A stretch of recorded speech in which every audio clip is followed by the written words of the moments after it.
வணக்கம். தொல்காப்பியம் பொருளதிகாரம் பார்த்துட்ருக்கோம். அதில் களவியல் பகுதி பார்க்குறோம்.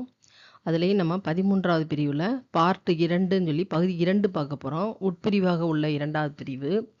முதல் பிரிவு நம்ம மெய்தொட்டு பெயரில் பொய்ப்பாராட்டல் என்ற நூற்பாவை நம்ம பார்த்துட்டு இருந்தோம். அது மிக நீண்ட நூற்பாவாக இருக்கிறதுனால 2-3 பிரிவுகளாக பிரித்து போட்டிருக்கேன். அதை முதல் பிரிவில் நம்ம இயற்கை புணர்ச்சி இடந்தலைப்பாடு பகுதியை பார்த்தோம். அதுக்கு அடுத்து நம்ம பார்க்க போகிறது பாங்கர் கூட்டத்தின் கண் தலைவன் கூற்று நிகழ்த்தக்கூட இடங்களை பார்க்க போகிறோம். இது 3வது பிரிவு. 4வது பிரிவு தோழியின் கூற்று. ஆக 4 பிரிவுகளாக இந்த நூற்பா பிரிக்கப்படுகிறது. அதில் 4 வகை கூட்டத்தில் தலைவனுக்கு உரியது என்னங்கிறத இந்த பகுதி சொல்லுது. இந்த பகுதியில் மொத்தம் 4 வகை பிரிவுகள் இருக்குது. தலைவன் கூற்று நிகழ்த்தக்கூடிய இடங்கள் 4. அந்த நூற்பாவுடைய தொடக்கம் மெய்தொட்டு பெயரில் பொய்ப்பாராட்டல். அதில் உள்ள நடுப்பகுதியில் இடம்பெறக்கூடிய 4 வரிகள் தான் இதில் பார்க்க போகிறோம். 4 அடிகள். பெற்றவழி மகிழ்ச்சி, பிரிந்தவழி கலங்கள், நிற்பவை நினைகி நிகழ்பவை உரைத்தல், குற்றங்காட்டிய வாயில் பெட்டல். இந்த 4 தான் அதில் உள்ளது. நான் சான்று பாடல் தான் நடுவில் கொடுத்துருக்கேன். நீங்கின் தெருவும் குறுகுங்கால் தன்னென்னும் என்ற குறள் பகுதி, வாழ்தல் உயிர்கண்ணல் ஆயிலை சாதல் என்ற குறள், காமம் காமம் என்ப காமம் என்ற குறுந்தொகை பாடல், இடிக்கும் கேலி நுண்குறையாக குறுந்தொகை பாடல், அதுக்கடுத்து கடைசி சான்று முலையே மீழ்த்தனவே என்பது குறுந்தொகை பாடல். இந்த 4 சான்றுகளோட இந்த 4 வகை கூற்று நிகழ்த்தனை நம்ம பார்க்கலாம். இந்த நூற்பாவனை உங்களுக்கு நினைவுக்காக மீண்டும் இதில் போட்டிருக்கேன். மெய்தொட்டு பெயரில் பொய்ப்பாராட்டல் என்று தொடங்குகின்ற இந்த நூற்பாவில் கடைசி, அதாவது இந்த பகுதியில் உள்ள 4 அடிகள், பெற்றவழி மகிழ்ச்சி, பிரிந்தவழி கலங்கள், அது தொடர்பாக 4 தொடர்களை நம்ம பார்க்கலாம். இந்த 4 தான் என்னன்னு போட்டிருக்கேன். பெற்றவழி மகிழ்ச்சி என்ற தொடங்குகின்ற இந்த 4 அடிகளுக்கான விளக்கம் தான் தலைவன் கூற்று. அப்போ பாங்கர் கூட்டத்தின்கண் தலைவன் கூற்று நிகழ்த்துவான் அப்படின்னா என்ன அப்படின்னு கேட்டால், இயற்கை புணர்ச்சி இனந்தலைப்பாடு என்பது இந்த நூற்பாண்டுடைய முதல் 2 பிரிவுகள். 3வது பிரிவுகள் வாயில் பெட்டல் என்று சொல்லப்படுகின்ற பாங்கர் கூட்டம். 4வது மேல் தொடர்பு இனி வர இருப்பது தோழியர் கூட்டம். ஆக பாங்கர் கூட்டத்தின்கண் தலைவன் கூற்று நிகழ்த்துவான் அப்படின்னு சொன்னால், தலைவன் தன் பாங்கன் என்று சொல்லப்படுகின்ற தோழன் அவன் வழியாக தலைவியை சேர்கின்ற காட்சி நிகழும். இது பாங்கர் கூட்டம் என்று அழைக்கப்படும். இந்த இடத்தில் தலைவனுக்கு கூற்று நிகழும். தலைவனும் பாங்கனும் பேசுகின்ற இடங்கள் இவை. எதுக்காக பேசுறான்? தலைவியோடு சேர்வதற்காக பேசுறான். அந்த 4 என்னது? பெற்றவழி மகிழ்ச்சி 1, 2 பிரிந்த வழி காலங்கள், 3வது நிற்பவை நினைத்தல் நிகழ்பவை உரைத்தல், 4வது குற்றம் காட்டிய வாயில் பெட்டல். இந்த 4. முதல்ல இது ஆரம்பிக்கிறதுக்கு முன்னாடி ஒரே ஒரு செய்தி என்னன்னா, கொஞ்சம் இடைவெளி விட்டு விட்டு பாடம் வருதுன்ற மாதிரி இருக்கும். அதை நீங்கள் பொறுத்துக்கிட்டு நீங்கள் படிச்சுட்டே வாங்க. இதுக்கு முன்னாடி போட்டது கொஞ்சம் நீண்ட பகுதியாக இருந்ததுனால இதை சுருக்கி நான் எடுத்ததில் 2வது பகுதியை இப்போ சுருக்க போட்டிருக்கேன். நீங்கள் தொடர்ந்து படிங்க. படிச்சுட்டு எனக்கு முடிந்தால் உங்களுடைய பதில்களை போட்டால் தான் நீங்கள் படிக்கிறீங்களா புரியுதான்றதை தெரிஞ்சுக்க முடியும். ஆக இந்த நூற்பால முதல் பதிவு பெற்ற வழி மகிழ்ச்சி. இடந்தலைப்பாட்டை ஒட்டி நிகழக்கூடிய இன்பினை பெற்ற வழி அகத்து தோன்றும் பெரு மகிழ்வு. முன் கூட்டம் பெற்ற இடத்தினையே மீண்டும் தலைப்பட்டு கூடி மகிழ்தல் என்பது 2 பொருள். அப்படின்னா என்ன அர்த்தம் அப்படின்னா, பெற்ற வழி மகிழ்ச்சி, தலைவியே கூடியதனால் பெற்ற இன்பம், தலைவனுக்கு இன்பம் நிகழுகிறது. இடந்தலைப்பாட்டை ஒட்டி நிகழ்கின்ற இந்த இன்பினை, சந்தோஷத்தை, மகிழ்ச்சியை பெற்ற போது அவனுடைய அகத்து மனதில் தோன்றுகின்ற பெரு மகிழ்ச்சி, மனதில் மிக அதிகமான மகிழ்வு தோன்றுகிறது. முன் கூட்டம் பெற்ற இடத்தினையே மீண்டும் தலைப்பட்டு கூடி மகிழ்தல், அதாவது ஏற்கனவே எங்கே சந்திச்சோமோ அங்கே போய் பார்த்து அவளை பெற்று மகிழ்தல் என்பது இந்த பகுதி. அதுக்கு சான்று பார்த்தா தெரியும். நீங்கின் தெருவும் குறுகுங்கால் தன் என்னும் தீ ஆண்டு பெற்றாள் இவள் என்பது பாங்கல் கூட்டத்தின்கண் இறுதிக்கண் தலைவன் சொல்லுகின்ற பகுதி. இது அவளை விட்டு நீங்கினால் சுடுகிறது, அணுகினால்னா பக்கத்தில் நெருங்கினால் குளிர்ச்சியாக இருக்கிறது. இத்தகைய புதுமையான தீயை இவள் எங்கிருந்து பெற்றாள் என்று சொல்வதாக இந்த குறள் அமைகிறது என்று வரதராஜனா உரை எழுதுகிறார். உரை என்பது பொருள்னு உங்களுக்கு தெரியும். ஆக இவளை எவ்வாறு நான் புரிந்து கொள்வது? பக்கத்துல போனா ரொம்ப குளிர்ச்சியா இருக்கா, அவளை விட்டு பிரிந்த உடனே எனக்கு சுடுகிறது என்று சொல்லுகின்ற தலைவன் கூற்றுதான் இது. பிரிந்த வழி கலங்கள், அவளை விட்டு பிரிந்தவுடன் கலக்கம் தோன்றுகிறது, மனதில் வருத்தம் தோன்றுகிறது. அங்கே புணர்ந்து பிரிந்துள்ள அன்பு மிகுதியால் தான் மறைந்து அவளை காணும் பொழுது ஆயத்திடையும் சீரூர் இடையும், அதாவது அவளுடைய ஆயம் என்றால் அவளுடைய குழுவினரோடும், சீரூர்னா அவளுடைய ஊரில் பகுதியிலும் கண்டு இனி கூடுதல் அரிதேன இறங்குதல். இவ்வாறு அவளை எங்க போய் பார்த்து நாம் சேருவது என்று அரிதாகி விடுமோ, ரொம்ப கஷ்டமா போயிருமே என்று இறங்கி மனதில் வருந்துகின்ற காட்சி இது. அப்ப குறள் என்ன சொல்கிறது? வாழ்தல் உயிர்க்கு அண்ணல் ஆயிழை சாதல் அதற்கு அண்ணல் நீங்குமிடத்து. ஆராய்ந்த அணிகலன்களை அணிந்த இவளை கூடும் பொழுது உயிருக்கு வாழ்வு போன்று இருக்கிறாள், பிரியும் பொழுது உயிருக்கு சாவு போன்று இருக்கிறாள் என்று மு வரதராஜன் எழுதுகிறார்.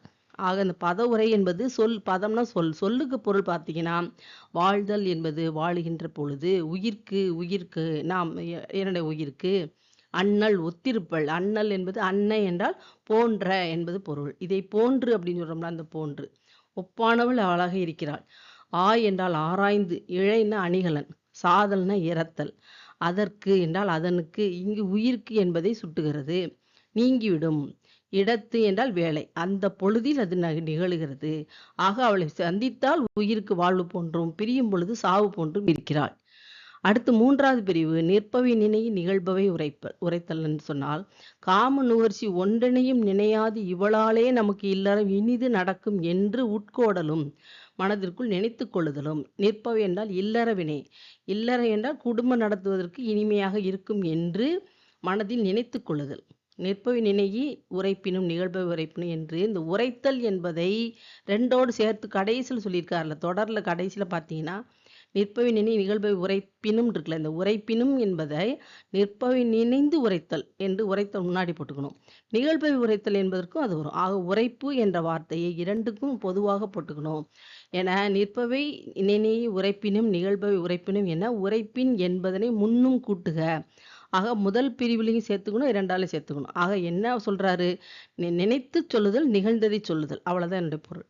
அது கேட்ட பாங்கன் என்ன சொல்றான்? உலகத்து நிலை நிற்கின்ற நற்குணங்களை எல்லாம் அவனை நினைப்பித்து களறி கூறினும், களறி சொல்லுகின்ற பொழுதிலும் அந்த களறியவற்றை அப்படின்னா அவன் சொல்லியவற்றை மறுத்து தன் நெஞ்சின் நிகழ்கின்ற வருத்தங்களை அவனுக்கு சொல்கிறான். பாங்கன் செல்வேல் காரணங்களா சொல்லி அதெல்லாம் வேணாம் என்று சொல்லும்போது எனக்கு இது தேவை என்பதை அவன் எடுத்து சொல்லுகின்ற பகுதி தான் இது. என்றும் நிலை நிற்கின்ற இந்த இல்லற பண்புகளை நினைந்து மேல் நிகழ்வனவற்றை எடுத்துரைக்கும் இடத்தும். ஆக என்னைக்கும் நிற்கிறது இந்த குடும்ப வாழ்க்கை தான் என்று அவனுக்கு புரியும் விதமாக தலைவன் கூற்று நிகழ்த்துகிறான். அதுக்கு சான்று குறுந்தொகையில மிழைப்பெருங்கந்தன் என்ற ஆசிரியர் சொல்றாரு, காமம் காமம் என்ப காமம் அணங்கும் பிணியும் அன்றே, நினைப்பின் முதை சுவர் கழித்த முற்றா விளம்புல் மூதா தைவந்தாங்கு விருந்தே காமம் பெருந்தோழோயே. அவளை நினைக்கும் பொழுது என்ன தோன்றுகிறது என்று சொல்லுகின்ற பாடல் இது. காமம் காமம் என்று சொல்வர். காமம் காமம் என்று உலகத்தினெல்லாம் காமத்தை குறையாக சொல்லுகிறார்கள். அந்த காமமானது அணங்கும், வருத்துகின்ற ஒரு நோயாக இருக்கிறது. பிணியும் அல்ல, நோயும் அல்ல. அது வருத்துகின்றதும் அல்ல, நோயாகவும் இல்லை. நுணங்கி என்றால் நுண்ணிதாகி நுட்பமாக கூடியது. கடுத்தலும் என்றால் மிகுதலும் தனிதலும் குறைகின்ற இடத்தும். இன்று இலது, அது நுண்ணிதாக இருக்கிறது, மிகுதலாக இருக்கிறது, குறைதலும் இல்லை கூடுதலும் இல்லை. யானை குழகும் என்று ஆழ்மதம் போல என்றால் உவமை. தழை உணவை மென்று தின்று அதனால் கொண்ட மதத்தை போல காணுனர் பெரிதின் கண்டு மகிழ்வாரை பெற்றவிடத்து அது பாணியும் உடைத்தது, அந்த காமம் வெளிப்படும் செவ்வியை உடைத்தது. ஆக தலை உணவை மென்று திங்குவதற்கு அது மதம் கொண்ட யானையைப் போல், அந்த யானை வேகமாக வருவதைப் போல அவளை கிடைத்த விடத்து எனக்கு அந்த காமம் வெளிப்படுகின்ற தன்மை உடையதாக இருக்கிறது. எனவே அது நோய் ஒன்றும் இல்லை, வருத்துவதும் இல்லை. அடுத்து இதே போன்ற நிகழ்பவை உரைத்தலுக்கு மற்றொரு சான்று, எடுக்கும் கேளின் நுண்குறையாக நெருக்கல் ஆற்றினோன் நன்றுமன் தில்ல ஞாயிறு காயும் வெவ்வரை மருங்கில் கையில் உமன் கண்ணில் காக்கும் வெண்ணெய் உணங்கல் போல பரந்தன்று இந்நோய் நோன்று உலர்கரிதே என்று வெள்ளி விதியார் பாடல். கழறுதல் என்றால் தலைவனை பாங்கன் இடித்துரைத்து சொல்லுகின்றான். எதிர்மறையாக தலைவன் எதிர்மறித்து உரைக்கின்ற பகுதி இது. இடிக்கும் கேலி, நண்பரே நீ என்னை இடித்து சொல்றேல, குற்றம் சொல்லி என்னை சொல்றேல, நீதானே என்னுடைய நண்பனே.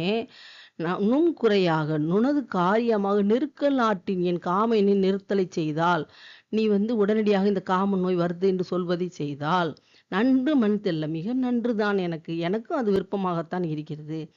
ஆனால் என்னுடைய நிலை எப்படி இருக்கிறது என்றால், ஞாயிறு காயும் சூரியன் வெயில் ஞாயிறு என்றால் சூரியன், அது வெயில், நம்மளுக்கு புரிவதற்காக வெயில்னு சொல்லியிருக்காரு. காயம் என்றால் எரிக்கக்கூடிய, வெவ்வரை மருங்கில் என்றால் பாறை இடத்து. அது எப்படி இருக்கிறது? வெம்மையை உடைய சுட்டு பொசுக்குகின்ற பாறை இடத்து. கையில் ஊமன் கண்ணின் காக்கும். கையில்லாத ஊமன் அவன். ஊமன் என்றால் பேசவும் முடியாதவன், கையும் இல்லை. ஆனால் அவன் கண்ணாலேயே பார்த்து கொண்டு பாதுகாக்க முயலுகின்ற அந்த பாறையில் வைக்கப்பட்ட வெண்ணெய் பார்த்துட்டு இருக்கான் அவன். அவன் கையும் இல்லை, ஊமையனாகவும் இருக்கிறான். அந்த வெண்ணெய் உருகி வழிவதைப் போல இந்த நோயானது, என்பால் உண்டான இந்த காம நோயானது பரந்தன்று பரவி இருக்கிறது. நோன்றுவதற்கு அரியது, பொறுத்து கொண்டு நீக்குதற்கு அரியதாக இருக்கிறது. என்னால் இதை பொறுத்து கொள்ளவும் முடியவில்லை, தாங்கவும் முடியவில்லை, நீக்கவும் முடியவில்லை என்று வருந்துகின்ற தலைவனுடைய கூற்றாக இது அமைகிறது. குற்றங்காட்டிய வாயில் பெற்பினும் என்றால் தலைவன் மாட்டு சோர்வானும் காதல் மிகுதியாலும் நேர்வுற்ற பழி பாவங்களை எடுத்து காட்டுகின்றான் இந்த பாங்கன். பெற்பினும் என்றால் அத்தகைய பாங்கன் இவ்வியல் பண்டைப்பால் வழியது என்று எண்ணி இவ்வாறு தலைமகன் மறுத்த வழி. இதெல்லாம் எல்லாருக்கும் இயல்புதான் என்று நிகழ்ச்சி அவன் சொல்லும்போது அதற்கு உடன்படுகிறான். அப்பொழுது தலைவன் சொன்னதை ஏற்றுக்கொள்கிறான் அந்த பாங்கனாகிய தோழன். அப்போது அவன்கிட்ட என்ன கேட்குறான்? நின்னால் காணப்பட்டவள் எந்த இடத்தால் இருக்கிறாள், எத்தன்மையினால் என பாங்கன் வினாவுதலும், அதற்கு தலைமகன் இடமும் உருவும் சொல்லுதலும், அந்த வழி பாங்கன் சென்று காண்டலும், மீண்டும் தலைமகனுக்கு அவள் நிலைமையை சொல்லுதலும் இவையெல்லாம் இருக்கும். அவ்வழி பாங்கன் வினாதலும் தலைமகன் உரைத்தலும் ஆகிய இப்பகுதி தான் இந்த பகுதி. தலைமகளால் விரும்பப்பட்ட உயிர் தோழியை வாயிலாக பெற்று அவளை இறந்து பின்னின்று அவளை கூடுவேன் என கருதி அங்கெனம் இரத்தலை மேற்கொள்ளும் இடத்தும். தலைவிக்கு நெருங்கிய தோழியை நான் சந்தித்து அவளை கெஞ்சி கேட்டாது தலைவியை நான் பார்ப்பேன் என்று சொல்லுகின்ற பகுதி. அதற்கு சான்று குறுந்தொகையில் முலையே மூழ்த்தனவே என்று தொடங்குகிறது. அதில் நம்மளுக்கு எடுத்துக்கொள்ள வேண்டிய வரி அடியானது யாங்காகுவள் கொள்தானே பெருமுது செல்வன் ஒரு மட மகளே. பாங்கன் நின்னை அணங்காக்கியவள் எவ்விடத்தவள் என்று இயல் இனல் என்றால் எத்தன்மையவள் என்று வினாவி அறிந்து கொண்ட பகுதி தான் இது. ஆக இதுவரைக்கும் 4 பிரிவுகளில் நம்ம தலைவன் கூற்றை நம்ம பார்க்குறோம். அடுத்து நம்ம பார்க்க வேண்டியது தோழியின் கூற்று நம்ம பார்க்கலாம்.